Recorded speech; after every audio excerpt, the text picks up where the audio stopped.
సంగమా, ఈ చదవబడినటువంటి లేఖన భాగాలు మీరు విన్నారు కదా. పాత నిబంధన పాఠ్యభాగము మనము చూసినట్లయితే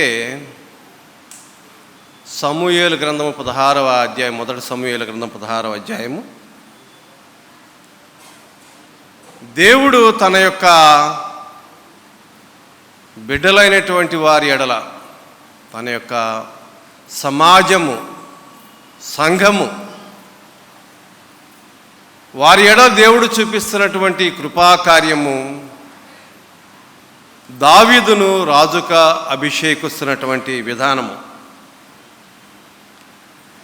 అట్లాగే పత్రికా పాఠ్యభాగం అపోస్తల కార్యముల గ్రంథం 19వ అధ్యాయం మనము చూసినట్లయితే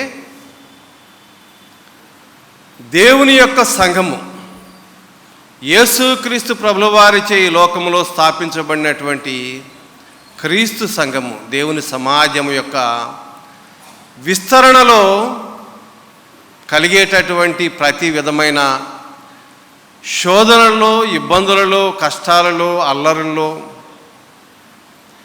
దేవుడు సహాయముగా ఉంటూ క్రీస్తు సంఘాభివృద్ధి కోసము దేవుడు చేస్తున్నటువంటి కార్యము. అదే విధముగా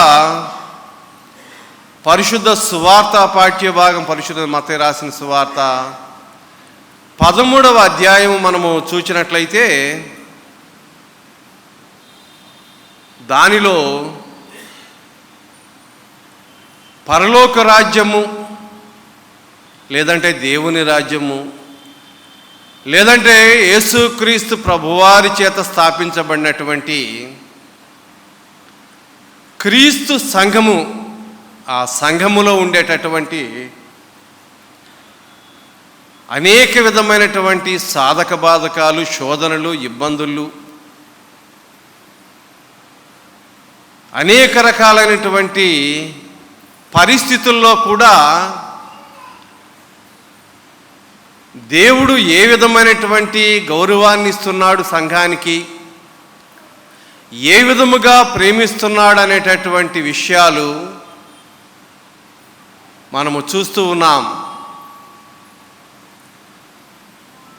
నేటి ధ్యానాంశము మానవుల ఎడల దేవుని తలంపు. మానవుల ఎడల దేవుని తలంపు. సాధారణంగా ఈ ప్రపంచములో అనేకమైనటువంటి విధానాలు ఉంటున్నాయి, అనేకమైనటువంటి వ్యవస్థలు ఉంటున్నాయి. కానీ కుటుంబ వ్యవస్థను మించినటువంటి వ్యవస్థ ఈ లోకములో లేదు. ఇదివరకు దినాలలో అయితే 4-5 తరాల వారు కలిసి జీవించేవారు, ఉమ్మడి కుటుంబం. కుటుంబ పెద్ద చెప్పినటువంటి విధానాల్లో, కోరుకున్నటువంటి విధానాల్లో ఆ కుటుంబం అంతా కూడా నడుచుకునేది. నేటి దినాల్లో భార్య, భర్త, వారికి 1, 2, 3 పిల్లలు, ఇది నేటి కుటుంబ వ్యవస్థ. ఈ పిల్లలు పెద్దవారై చదువుకొని మరలా వివాహాలు చేసుకొని వారు, భార్య, భర్త, పిల్లలు. ఈ కుటుంబ వ్యవస్థలో ఎన్ని మార్పులు జరిగినప్పటికీ కూడా కుటుంబ పెద్దగా ఉన్నటువంటి తల్లిదండ్రులు తమ బిడ్డల గురించి అనేకమైనటువంటి ఆలోచనలు కలిగి ఉంటారు, తలంపులు కలిగి ఉంటారు, ప్రణాళికలు కలిగి ఉంటారు. మా బిడ్డలు ఫలానా చదువుకోవాలి, వారు పెద్ద అయిన తర్వాత ఫలానా ఉద్యోగం చేయాలి, వ్యాపారం చేయాలి, విదేశాలు వెళ్ళాలి, అభివృద్ధి చెందాలి అని తలస్తూ ఉంటారు, ఆలోచిస్తూ ఉంటారు. దాని కొరకు ప్రయత్నాలు చేస్తూ ఉంటారు, శ్రమ తీసుకుంటారు. కొన్ని ప్రాంతాల్లో, అమెరికా వంటి ప్రాంతాల్లో అయితే, యూరప్ ప్రాంతాల్లో అయితే ఈ భార్యాభర్తలు ఒకరు ఒక దగ్గర ఉద్యోగం చేస్తే ఇంకొకరు ఇంకొక దగ్గర ఉద్యోగం చేస్తుంటే, పిల్లలు ఒక చోట చదువుకుంటూ ఉంటే, వీళ్ళందరూ కూడా మళ్ళీ వీకెండ్స్, శని ఆదివారాల్లో కలుసుకోవటం, ఇంతటి తీవ్రమైనటువంటి విధానాల్లో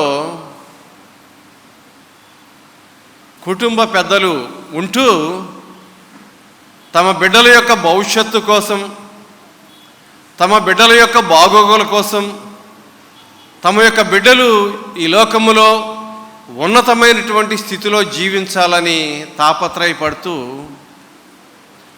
అనేక విధాలుగా జరిగిస్తూ ఉంటారు. కానీ చివరకు కొద్దిమంది బిడ్డలు మాత్రమే తాము కోరుకున్నటువంటి విధానాల్లో ఉంటున్నటువంటి పరిస్థితుల్లో ఆ కుటుంబ పెద్దలు ఎంతో వేదన చెందుతుంటారు, బాధపడుతూ ఉంటారు.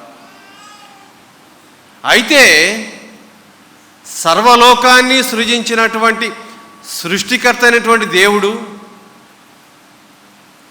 మానవుల ఎడల తనకు కలిగి ఉన్నటువంటి తలంపు విషయంలో,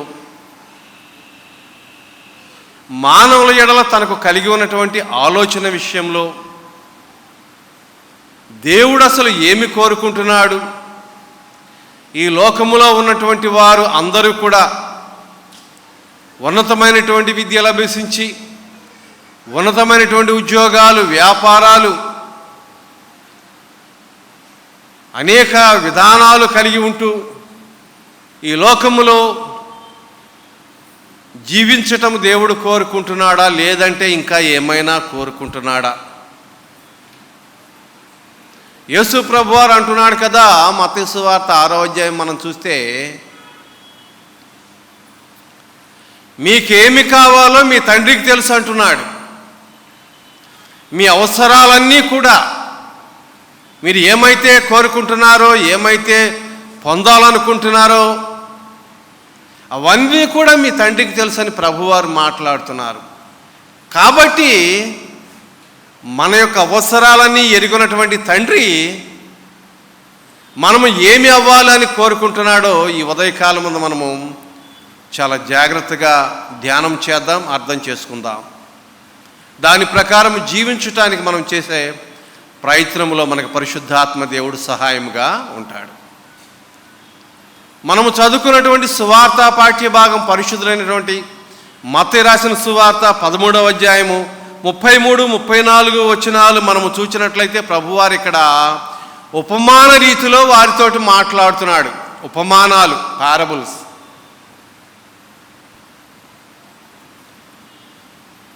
యేసుక్రీస్తు ప్రభువారిని శిష్యులు అడుగుతున్నారు, నీవు ఉపమాన రీతిగానే ఎందుకు మాట్లాడుతున్నావు? ఆ 13వ అధ్యాయం 10వ వచనం నుంచి మనం చూసినట్లయితే, నీవు ఉపమాన రీతిగా వారికి ఎందుకు బోధిస్తున్నావు? ఒక కథ రూపంలోనూ, ఒక పొడుపు కథ రూపంలోనూ, లేదంటే అర్థమయ్యి అర్థముగానటువంటి విధానములోనూ ఉంటున్నటువంటి యొక్క ఉపమాన రీతిలో ప్రభువారు మాట్లాడుతున్నారు. అన్నప్పుడు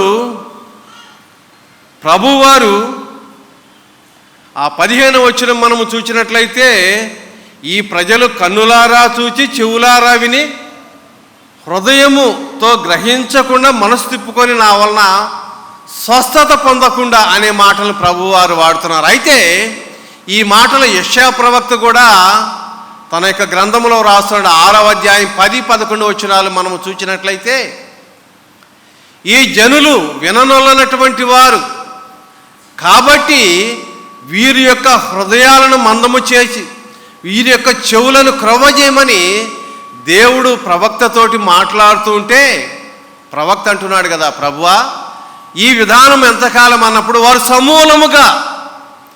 సమూలముగా నాశనము చేయబడేంత వరకు కూడా అని దేవుడు ప్రవక్తకు చెబుతున్నాడు. అంటే దేవుడిచ్చినటువంటి ఆజ్ఞలను, దేవుడిచ్చినటువంటి కట్టడలను ఈ ఇశ్రాయేలు జనాంగంలో ఉన్నటువంటి పెద్దలు అనబడేటటువంటి వారు, మత ప్రవిష్టులు అనబడేటటువంటి వారు వారికి అనుకూలముగా మార్చి ధనార్జనే, అధికారమే పరమావధిగా వారు ఇశ్రాయేలు జనాంగాన్ని నడిపిస్తున్నారు. అందుకే ప్రభువారు మత్తయి సువార్తలు అంటున్నాడు కదా, వీరందరూ కూడా విని అర్థము చేసుకోవాలి, కానీ ఎవరైతే వినకూడదో, ఎవరైతే అర్థము చేసుకోకూడదో, ఎవరైతే అర్థము చేసుకోరో, ఎవరైతే వినరో అటువంటి వారి గురించి నేను ఈ యొక్క ఉపమాన రీతిగా బోధిస్తూ ఉన్నానని ప్రభువారు చెబుతూ ఉన్నాడు. ఆ 31వ వచనము 32వ వచనం మనము చూసినట్లయితే ప్రభువారు ఉపమాన రీతిగా బోధిస్తూ ఆవగింజ సంగతి చెబుతున్నాడు. గింజలన్నిటిలోకి చిన్న గింజ అయినటువంటి ఆవగింజను నాటినప్పుడు అది మొలక వేసి పెరిగి పెద్దదై, సాధారణంగా ఆవ చెట్టు మహా అయితే 6-7 అడుగులు పెరుగుతుంది. ఈ పెరిగినటువంటి ఆ యొక్క ఆవ చెట్టు కొమ్మలలో అనేకమైనటువంటి పక్షులు నివాసం ఉంటున్నాయని ప్రభువారు తెలియజేస్తున్నాడు. అనేక రకాలైనటువంటి పక్షులు, ఆ పక్షులలో సాధు పక్షులు ఉండొచ్చు, మొరటు పక్షులు ఉండొచ్చు, బాధ పెట్టే పక్షులు ఉండొచ్చు, ఇబ్బంది పెట్టే పక్షులు ఉండొచ్చు, ఇష్టానుసారం సంచరించే పక్షులు ఉండొచ్చు.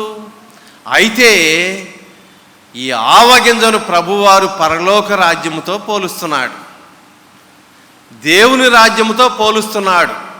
అనగా యేసుక్రీస్తు ప్రభువారి చేత ఈ లోకములో స్థాపించబడినటువంటి క్రీస్తు సంఘము, అనగా మన సంఘము, అనగా సార్వత్రిక సంఘము, ఈ లోకమంతా కూడా వ్యాపించినటువంటి సార్వత్రిక సంఘముతో పోలుస్తూ ఈ సంఘములో ఉన్నటువంటి రకరకాల విధానాలు కలిగినటువంటి విశ్వాసులతోటి, వ్యక్తులతోటి పోలుస్తూ ఉన్నాడు. అంటే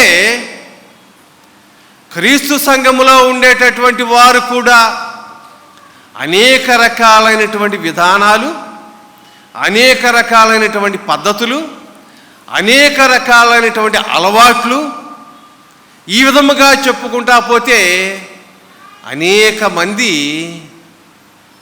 క్రీస్తు కావాలని క్రీస్తు సన్నిధానానికి వస్తున్నటువంటి వారుగా ఉంటూ ఉన్నారు. అదే విధముగా 33వ వచనం నుంచి 33వ వచనం మనం చూస్తే ప్రభువారు ఇంకొక ఉపమానం చెబుతున్నాడు. ఒక స్త్రీ 3 కుంచముల పిండి పులవటానికి, సాధారణంగా మన గృహాల్లో కూడా మన వాళ్ళు ఏం చేస్తుంటారంటే పిండిని పులవబెట్టి పొంగబెట్టి అది ఇంత పిండి ఇంత అయ్యేటట్టుగా చేసి దానితోటి ఆహార పదార్థాలు తయారు చేస్తుంటారు.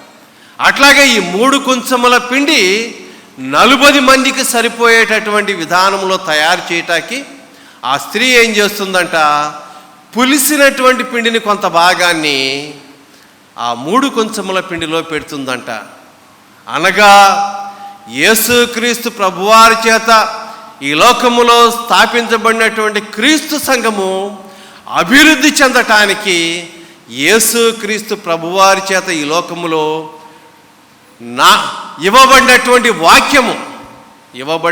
వాక్యం ద్వారా ఆకర్షితులై అనేక మంది సంఘములోనికి సభ్యులుగా వచ్చేటటువంటి విధానము, ఆ సభ్యుల ద్వారా ఈ లోకమంతా కూడా క్రీస్తు సంఘము వ్యాపించేటటువంటి విధానం గురించి ప్రభువారు మాట్లాడుతున్నారు.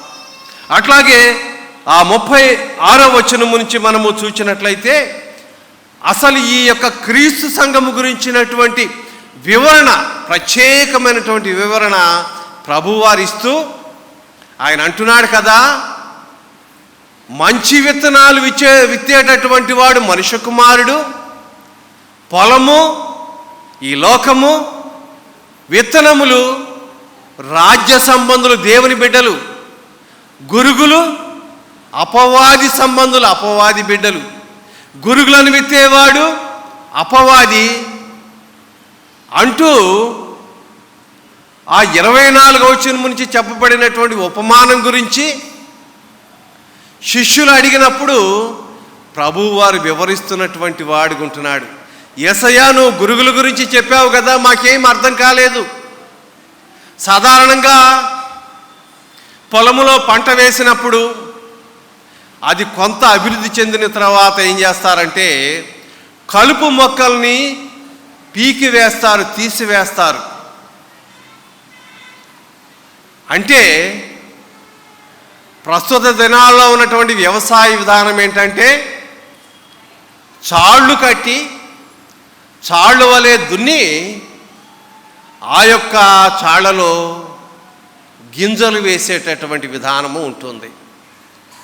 దాంతో కలుపు మొక్కలను తీసివేయటం తేలిక.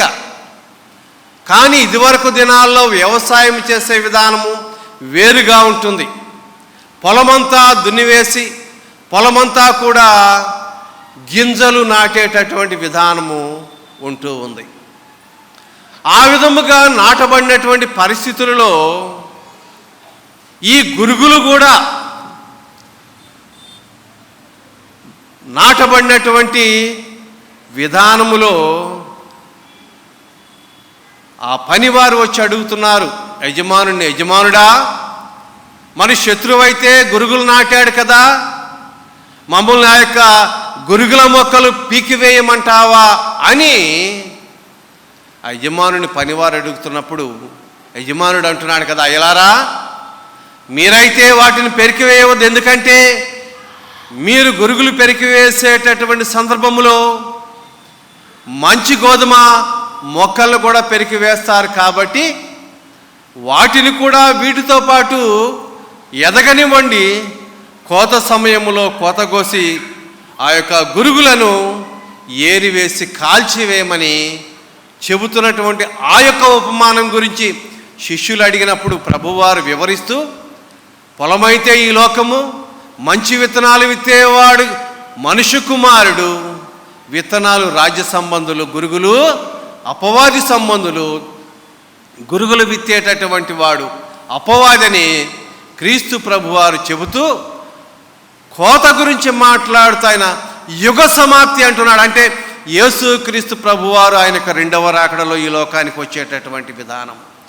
కోత కోసేటటువంటి వారు దేవదూతలు అంటున్నారు. ఆ దేవదూతలు కోత కోసి నీతిమంతులైనటువంటి వారిని ఒక ప్రక్కకు, దుష్టుని సంబంధులను ఒకవైపుకు వేసి వారిని అగ్నిగుండంలోకి వేసేటటువంటి వారు ఉంటారని ప్రభువారు మాట్లాడుతున్నటువంటి ఈ యొక్క ఉపమానము మనము చూచినట్లయితే యేసుక్రీస్తు ప్రభువారు స్థాపించినటువంటి ఈ యొక్క సంఘములో, ఈ క్రీస్తు సంఘములో ఉన్నటువంటి విధానము గురించి, అనగా నీతిమంతుల గురించి అనీతిమంతుల గురించి ప్రభువారు చెబుతున్నటువంటి మాటలు మనము చూచినట్లయితే ఆ యొక్క పరలోకములో నీతిమంతులంట సూర్యుని వలె ప్రకాశిస్తారని ప్రభువారు తెలియజేస్తున్నటువంటి వాడుకుంటున్నాడు. చూసారా, గమనించారా? మనం అనుకుంటాం అనేక సందర్భాల్లో అనేక మంది క్రైస్తవులు నోట వెంట నేను ఈ మాట వింటూ ఉంటాను, మేము చాలా మంచివారమండి. ఎందుకని?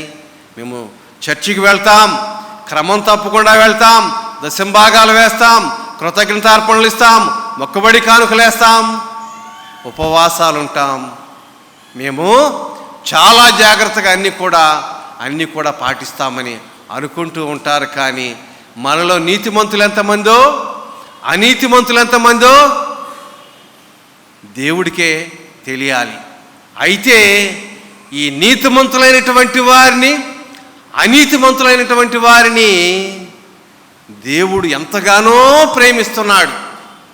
అయితే ఈ నీతిమంతుల గురించి అనీతిమంతుల గురించి పౌలు భక్తుడు ఒక మాట మాట్లాడుతున్నాడు, గమనించండి. ఎఫెసీయులకు రాసిన పత్రిక 4వ అధ్యాయము 27వ వచనం మనము చూసినట్లయితే, అటువలే క్రీస్తు కూడా సంఘమును ప్రేమించి అది కళంకమైనను ముడత అయినను మరేదైనా, అంటే క్రీస్తు సంఘములో ఉండేటటువంటి విధానము గురించి చెప్పడానికి నేను ఈ మాటలు జ్ఞాపకం చేస్తూ ఉన్నాను. క్రీస్తు సంఘములో వచ్చేటటువంటి వారు అందరూ కూడా నీతిమంతులు కాదు. కానీ ప్రభువారు మనల్ని అందరినీ కూడా ప్రేమిస్తూ ఆయన ఏమంటున్నాడో చూడండి.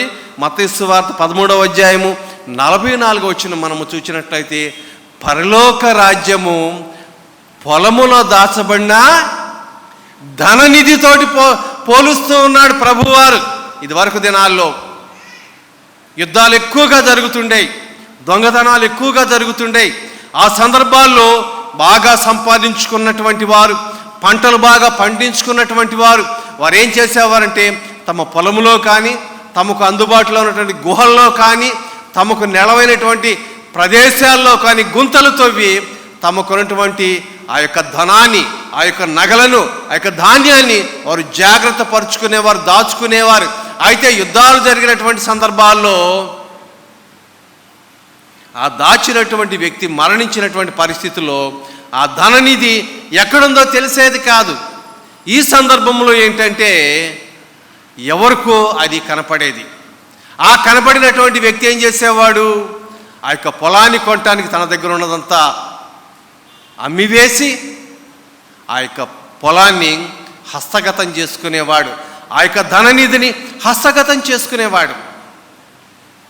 అదే విధానములో ప్రభువారు ఉపమానం చెబుతూ అంటున్నాడు కదా, పొలములో దాచబడినటువంటి గొప్ప ధననిధి పరలోక రాజ్యం అంటున్నాడు. పరలోక రాజ్యం అనగా దేవుని రాజ్యం అనగా క్రీస్తు చేత స్థాపించబడినటువంటి ఈ సంఘమే. ఈ సంఘములో నీతిపరులు ఉన్నారు, అనీతి పరులు ఉన్నారు. కానీ ప్రభువారు ఏమంటున్నాడు చూసారా, ఇదంతా కూడా ఈ క్రీస్తు సంఘం అంతా కూడా గొప్ప విలువ కలిగినటువంటి, అమూల్యమైనటువంటి, లెక్కగట్టలేనటువంటి ధననిధితోటి యేసుక్రీస్తు ప్రభువారు పోలుస్తూ తనకున్నదంతా అమ్మేశాడంట. ప్రభువారు ఏమమ్మేశాడని, ఏ ఆస్తులు అమ్మేశాడు? ఏమీ అమ్మలేదు ఆయన. ఏమమ్మాడు? ఏమీ అమ్మలేదు. కానీ పౌలు భక్తుడు ఫిలిప్పీ 2లో చెప్తున్నట్టుగా ఆయన సమస్తాన్ని విడిచిపెట్టి మరణము పొందినంతగా, అనగా శిలువ మరణం పొందినంతగా తను తాను తగ్గించుకున్నాడు, రిక్తుడిగా వచ్చాడని పౌలు భక్తుడు చెబుతున్నటువంటి మాటలు మనం చూసినట్లయితే, క్రీస్తు స్థాపించినటువంటి ఈ యొక్క సంఘము కోసము ప్రభువారు ఏమమ్మాడో ప్రభువారి మాటల్లోనే చూద్దాం. మత్తయి సువార్త 20వ అధ్యాయం 28వ వచనం మనం చూసినట్లయితే, మనుష్య కుమారుడు పరిచారము చేయించుకున్నటకు రాలేదు, కానీ పరిచారము చేయుటకును అనేకుల కొరకు విమోచన క్రయధనముగా తన ప్రాణాన్ని సమర్పించడానికి వచ్చాడు. అంటే ప్రభువారు తన యొక్క ప్రాణాన్ని మన కొరకు, మన విమోచన కొరకు ఆయన సమర్పించి మనలందరినీ కూడా తన బిడ్డలుగా చేసుకోవటానికి, తన సొంతము చేసుకోవటానికి ఆయన ఈ లోకానికి వచ్చినటువంటి వాడుకుంటూ మనలందరినీ ఆయన కొనుక్కున్నాడు, విమోచించాడు అనేటటువంటి మాటలు మనము అర్థం చేసుకోవాలి. అట్లాగే 45వ వచనం మనం చూసినట్లయితే ఇది ఇంకా ప్రాముఖ్యమైంది. ఇది ఇండివిజువల్ గురించి మాట్లాడుతున్నాడు, ఒక్కొక్క వ్యక్తి గురించి మాట్లాడుతాడు. అంటున్నాడు కదా, పరలోక రాజ్యము మంచి ముత్యములను కొనవెలుగుచున్న వర్తకుని పోలి ఉన్నది. అతడు అమూల్యమైన ఒక ముత్యమును కనుగొని. చూసారా, ఇదివరకు దినాల్లో వజ్రాలు అందుబాటులో ఉండే కాదు. వజ్రాలను వెతికి పట్టుకోవటం, సానబట్టుకునేటటువంటి విధానము, మెరుగుపట్టేటటువంటి విధానం లేదు. అందుకని సముద్రములో న్యాచురల్గా దొరికేటటువంటి యొక్క ముత్యాలు, ఆల్చిప్పలు తీసుకొని ముత్యాలు తయారు చేసేవారు. ఆ యొక్క అమూల్యమైనటువంటి ముత్యము వెలకట్టలేనటువంటి ముత్యాన్ని సంఘంలో ఉన్న ప్రతి బిడ్డతోటి ఆయన పోలుస్తున్నటువంటి వాడుగా ఉంటున్నాడు. అంటే ప్రభు దృష్టిలో మనమందరము కూడా ముత్యముల వంటి వారము. మనము ఏ లక్షణాలన్నా ఉండని, ఏ విధానాలన్నా ఉండని, ఏ పద్ధతులన్నా ఉండని, మనం నీతిమంతులు కానీ అనీతిమంతులు కానీ ప్రభు మనలను అమూల్యమైన అత్యంత విలువైనటువంటి ముత్యాలతోటి పోలుస్తున్నాడు, ధననిధితోటి పోలుస్తున్నాడు. ప్రభువారు మన కోసము ఈ లోకంలో ఆయన తన యొక్క ప్రాణాన్ని త్యాగముగా ఇచ్చినటువంటి వాడుగా ఉంటూ మనలందరినీ కూడా రక్షించాలి ఆయన కోరుకుంటున్నటువంటి వాడుకుంటున్నాడు. అదే విధముగా మనము చదువుకున్నటువంటి పత్రికా పాఠ్యభాగము అపోస్తుల కార్యముల గ్రంథము 19వ అధ్యాయము 23వ వచనము నుంచి మనము చూసినట్లయితే యేసుక్రీస్తు ప్రభువారి చేత స్థాపించబడినటువంటి ఆ యొక్క క్రీస్తు సంఘము, ఈ యొక్క పరలోక రాజ్యము, ఈ యొక్క దేవుని రాజ్యం యొక్క వ్యాప్తి గురించి, ఆ వ్యాప్తి చేసేటటువంటి దాన్ని ప్రచురపరిచేటటువంటి ప్రపంచము యొక్క నలుచెరగులు కూడా క్రీస్తు సాక్ష్యాన్ని తీసుకుని వెళ్ళేటటువంటి క్రీస్తు బిడ్డల విషయంలో అనేకమైనటువంటి ఆటంకాలు, అవరోధాలు, శ్రమలు, బాధలు, అల్లర్లు ఇవన్నీ ఎదురవుతున్నటువంటి సందర్భంలో కూడా దేవుడు ఏ విధముగా వాటిలో జయము దయచేస్తున్నాడు అనేటటువంటి విషయాన్ని మనము చూచినట్లయితే, మనం ఏదైతే క్రీస్తు సంఘం అనుకుంటున్నామో, ఏదైతే మనము చర్చ్ అని అనుకుంటున్నామో, మొదటి 3 శతాబ్దాలు ఏమనేవారు ఒకసారి చూడండి. 23 వచ్చిన మనము చూచినట్లయితే ఆ కాలమందు క్రీస్తు మార్గము, క్రీస్తు సంఘాన్ని ఏమనేవారే అండి? క్రీస్తు మార్గము. ఆ క్రీస్తు మార్గము అభివృద్ధి చెందుతూ, ఆ క్రీస్తు మార్గము అనేకమైనటువంటి ప్రాంతాలలో విస్తరిస్తూ అనేక మందిని విశ్వాసులుగా చేసుకుంటున్నటువంటి సందర్భంలో పౌలు భక్తుడు ఆయన యొక్క శిష్యులు ఎఫెసీ ప్రాంతానికి వచ్చారు. ఈ ఎఫెసీ ప్రాంతం యొక్క ప్రత్యేకత ఏంటంటే, ఇక్కడ అర్తెమీదేవి అనేటటువంటి దేవత యొక్క దేవాలయం ఉంటుంది. ఇక దేవాలయం గురించి మనము చూసినట్లయితే ఇది 425 అడుగుల పొడుగు, 225 అడుగుల వెడల్పు కలిగి ఉంటూ 127 ప్రత్యేకమైనటువంటి స్తంభాలతో నిర్మించబడింది. ఆ యొక్క స్తంభము ఒక్కొక్కటి 60 అడుగుల పొడుగు, 6 అడుగుల వెడల్పు కలిగి ఉన్నటువంటి రాతి స్తంభముగా ఉంటుంది. ఆ దినాలలో ఆ యొక్క రాతి స్తంభం ఒక్కొక్కటి 150 టన్నులు కలిగినటువంటి ఆ యొక్క స్తంభాలను ఏ విధముగా నిలవబెట్టారో కూడా నేటి శాస్త్రవేత్తలకు అర్థము కానటువంటి పరిస్థితి. ఆ యొక్క అర్తెమీదేవికి మరొక నామధేయం ఏంటంటే డయానా. ఆ యొక్క దేవతకు ప్రత్యేకత ఏంటంటే సంతానోత్పత్తిని అభివృద్ధి చేసేటటువంటి దేవత. ఆ యొక్క దేవాలయానికి ప్రత్యేకత ఏంటంటే ప్రపంచంలో ఉన్నటువంటి 7 వింతలలో ఒకానొక వింతగా చెప్పబడింది. ఆ యొక్క దేవాలయాన్ని పూర్వపు రోమీయులు నిర్మించినటువంటి వారుగా ఉంటున్నారు. ఆ విధముగా ఆ ప్రాంతంలో ఉన్నటువంటి ఆ యొక్క దేవత విషయంలో డెమిత్రి అనేటటువంటి వెండి పని చేసేటటువంటి వ్యక్తి, అతగాడు వెండి మంటపాలు నిర్మిస్తూ ఉన్నాడు. అంటే సాధారణంగా హైందవుల యొక్క కుటుంబాల్లో మనం చూడవచ్చు, చిన్న మంటపం ఉంటూ దాంట్లో ఒక విగ్రహాన్ని పెట్టుకొని వాళ్ళు పూజిస్తూ ఉంటారు. అటువంటి మంటపాలను నిర్మిస్తూ అతని యొక్క అనుయాయులు లాభపడుతూ ఉన్నారు. అయితే పౌలు భక్తుడు చేస్తున్నటువంటి పరిచర్య వలన, ఆయన శిష్యులు చేస్తున్నటువంటి క్రీస్తుని గురించినటువంటి రాజ్యవ్యాప్తి వలన, క్రీస్తు మార్గపు అభివృద్ధి వలన ఈ యొక్క వెండి పని చేసేటటువంటి వారికి పని తగ్గిపోయింది. ఎందుకంటే పౌలు ఆయన యొక్క శిష్యులు చెబుతున్నటువంటి మాటలు ఏంటంటే, చేతితో చేయబడినటువంటి లోహము, చెక్క, రాతి పనిముట్లు, రాతి విగ్రహాలు, అవి ఎటువంటి శక్తి లేనటువంటివి, అవి ఉలకవు పలకవు, ఎటువంటి కార్యాలు చేయవు. కాబట్టి మీరు నిజమైన దేవుని యందు విశ్వాసముంచాలి, యేసుక్రీస్తు ప్రభువారి యందు విశ్వాసముంచాలి. ఎందుకంటే ఆయన పాపులను ప్రేమించి ఈ లోకానికి వచ్చి పాపుల కోసము ప్రాణత్యాగము చేశాడు, ఆయన రక్తాన్ని చిందించాడు. కాబట్టి ఆయన యందు విశ్వాసం ఉంచాలని ప్రచురపరుస్తూ క్రైస్తవ సంఘాన్ని అభివృద్ధి చేస్తూ ఉంటే, ఈ ఎఫెసీ పట్టణంలో ఈ దెమేత్రి అతని యొక్క అనుయాయులు ఏం చేస్తున్నారంటే, పౌలు అతని యొక్క అనుయాయులకు వ్యతిరేకముగా గొప్ప అల్లరిని సృష్టిస్తూ ఉన్నారు. ఆ గొప్ప అల్లరిని సృష్టిస్తూ పట్టణమంతా కూడా అలజడిని రేపారు. అనేక వేల మంది పోగయ్యారు.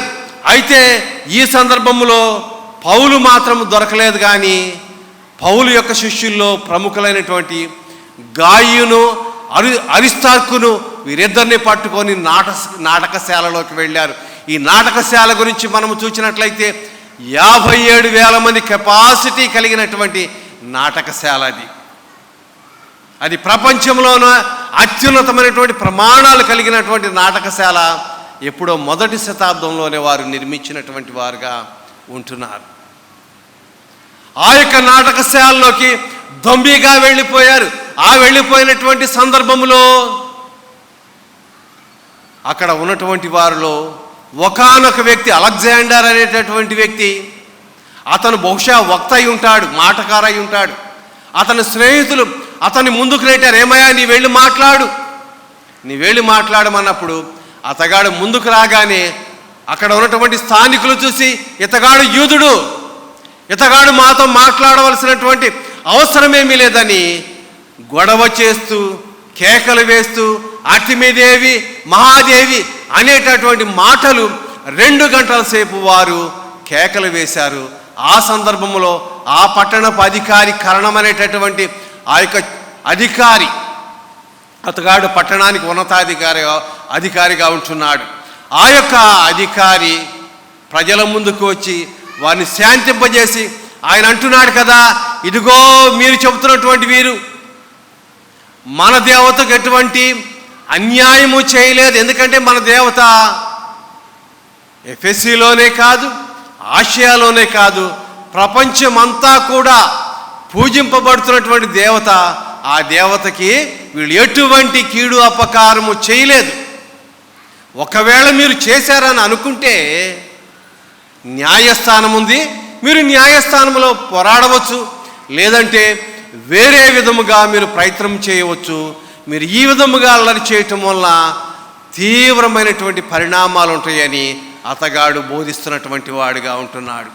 ఎందుకంటే ఆ విధముగా అల్లరి చేసినటువంటి విషయము కనుక చక్రవర్తికి తెలిసినట్లయితే అల్లరికి కారణమైనటువంటి వ్యక్తిని సంహరించేటటువంటి వాడు ఉంటున్నాడు. కాబట్టి ఆ విషయాన్ని గుర్తు చేస్తూ ఆ యొక్క కరణం అనేటటువంటి ఆ వ్యక్తి ఆ యొక్క గుమ్మికూడినటువంటి వారిని అందరినీ శాంతింపజేస్తున్నటువంటి వాడుకుంటున్నాడు.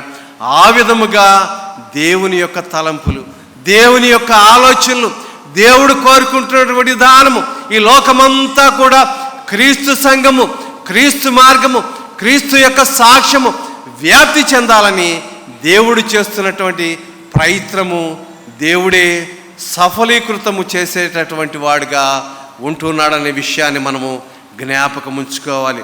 అదే విధముగా మనము చదువుకున్నటువంటి పాత నిబంధన పాఠ్యభాగము 1 సమూయేలు గ్రంథము 16వ అధ్యాయము 1వ వచనం మనము చూసినట్లయితే, ఇక్కడ ఇశ్రాయేలుల మీద రాజుగా నియమించబడినటువంటి సౌలు దేవుని యొక్క మాట విననటువంటి పరిస్థితుల్లో దేవుడు అతన్ని తృణీకరించినందుకు సౌలు ఎంతో వేదన పడుతున్నాడు. అయితే దేవుడు ఎందుకు తృణీకరించాడో మనం ఒకసారి చూద్దామండి. 1 సమూయేలు గ్రంథం 15వ అధ్యాయము 3వ వచనం మనము చూసినట్లయితే దేవుడు అంటున్నాడు కదా, అమాలేకీయులను సమూలముగా నాశనము చేసేయి అని ఆ రాజు అయినటువంటి సౌలుకి ఆజ్ఞాపిస్తూ ఉంటే ఆ సౌలు ఏం చేస్తున్నాడో చూసారా? ఆ 8వ 9వ వచనాల్లో ప్రశస్తమైనటువంటి క్రొవ్వినటువంటి పశువులను, పక్షులను, అదే విధముగా అమాలేకుల రాజైనటువంటి అగగును పట్టుకొని తీసుకొని వచ్చాడు. దేవుడు సర్వాంతర్యామి, దేవుడు సమస్తాన్ని తెలుసుకునేటటువంటి వాడు. సమూయేలుతో మాట్లాడుతున్నాడు. ఇదిగో చూసావా, అనామకుడు, నామమాత్రపు వాడైనటువంటి సౌలును నేను ఇశ్రాయేలు దేశం మీద రాజుగా చేస్తే అతడు నా మాటలు లక్ష్య పెట్టడం లేదు, నా యొక్క చిత్తాన్ని జరిగించడం లేదు. కాబట్టి నేను అతన్ని ఇశ్రాయేలు మీద రాజుగా ఉండకుండా తీసివేశాను, తొలగించి వేశాను. కాబట్టి నీ వెళ్ళి మాట్లాడమన్నప్పుడు ఆ 22, 23 వచనాల్లో అతగాడు అంటున్నాడు కదా, తాను సెలవిచ్చిన ఆజ్ఞను ఒకడు గైకొనటం వలన యెహోవా సంతోషిస్తాడు. కానీ నువ్వు అర్పించేటటువంటి బలుల వల్ల, నీవిచ్చేటటువంటి కానుకల వల్ల, నీ యొక్క ప్రథమ ఫలాల వల్ల దేవుడు సంతోషించడు. ఎందుకంటే ఆజ్ఞ అతిక్రమం అనేటటువంటిది దేవతలను ఆరాధించే అంతటి పాపముగా దేవుడు మాట్లాడుతూ, నీవు ఆజ్ఞను విసర్జించావు కాబట్టి నీవు రాజుగా ఉండకుండా దేవుడు తోసివేశాడు, దేవుడు తృణీకరించాడు అని చెప్పినటువంటి పరిస్థితుల్లో ఆ 16వ అధ్యాయం 1వ వచనం మనం చూసినట్లయితే సమూయేలు ఎంతో వేదన చెందుతున్నాడు. ఎందుకంటే సౌలుని ఆయన అభిషేకించాడు, సౌలుని రాజుగా చేశాడు. అందుకని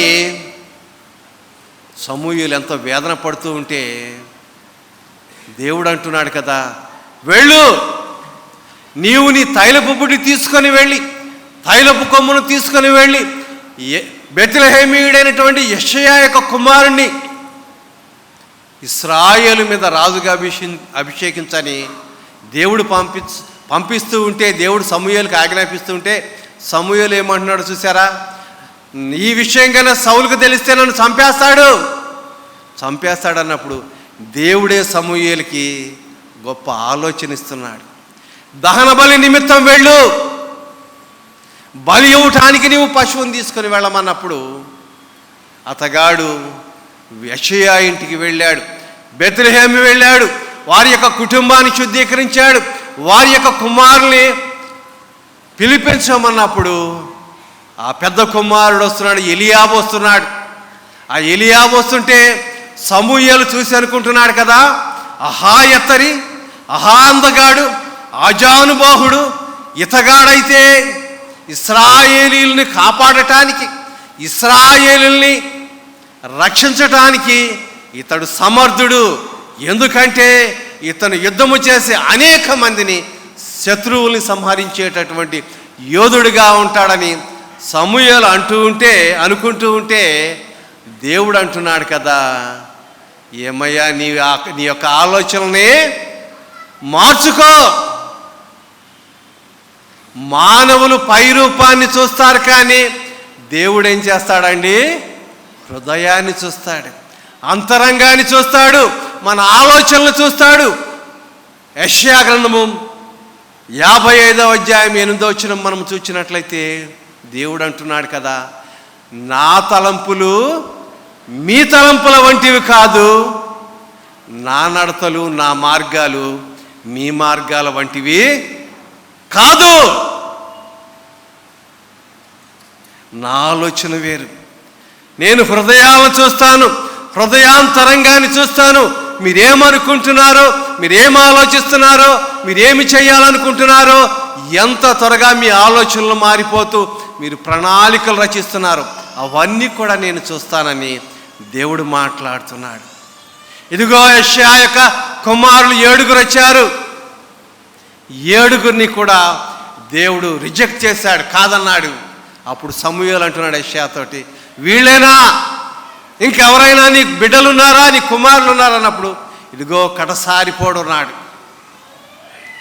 వాడు పొలములో గొర్రెల్ని మేపుకుంటూ ఉన్నాడు అన్నప్పుడు సమూయేలు వాడిని పిలిపించమంటున్నాడు.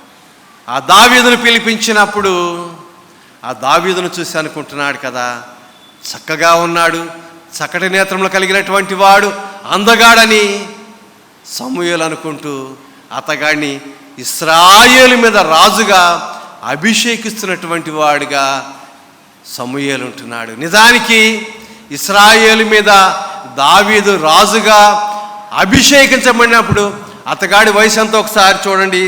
మొదటి సమూయేలు గ్రంథము 17వ అధ్యాయము 33వ వచనములో మనము చూచినట్లయితే అతడు బాలుడుగా వ్రాయబడుతుంది. బాలుడు అనగా 10 నుంచి 14 సంవత్సరాల వయసులో ఉన్నటువంటి వాడు.